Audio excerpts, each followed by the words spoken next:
English migrant worker Louisa Cardona moved to Queenstown more than 2 years ago, working in a hotel on a sponsored visa.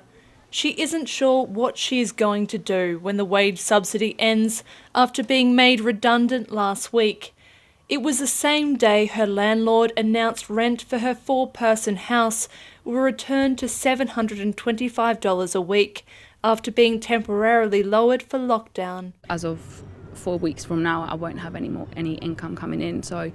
And I can't have the stress of having to potentially cover 3 rooms instead of just 1, because my flatmates are in the same position. Like one of them doesn't have a job, and then the other one, the day after I lost my job, also lost his job.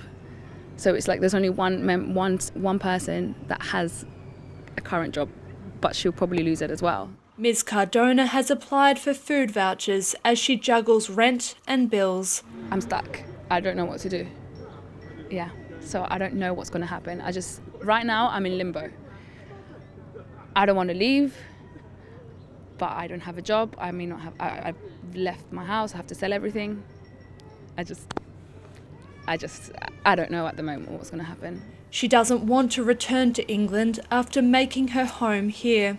I feel like we're at war in general, and New Zealand is coming out on the other side, and it's like there's a light at the end of the tunnel for New Zealand, and everything's getting better. I mean, you can see that the case is 0, and I feel like going back to the UK, it's like leaving in a place where the war's over, straight into the middle of the battlefield.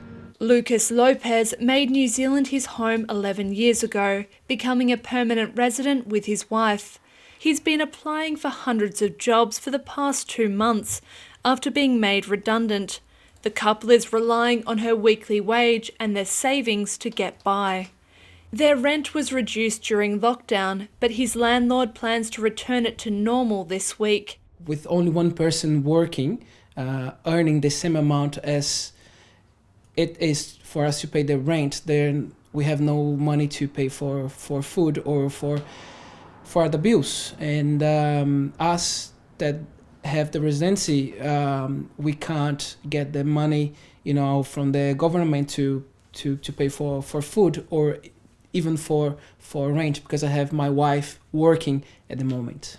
Lucas Lopez is willing to relocate for work, but is worried what might happen if he does. If I move out of here, I'll be facing some problems with the court, because they will take me to court, and if I move out of here, I still need to pay the rent until my lease finishes, which is in 7 months. So I'm pretty much trapped here. He says others are stuck in the same situation or are paying double rent after relocating for work and leaving their family behind in Queenstown. I believe the first thing that needs to happen is some rule to be created for people like that are in my situation to be able to break the lease, or at least pay half of the rent or something.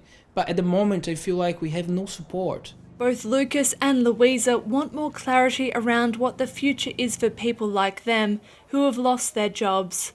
With more job cuts expected after the wage subsidy ends, the worst may be yet to come for Queenstown. Mō te hōtaka o te Atene, ko te Sprunton tēnei.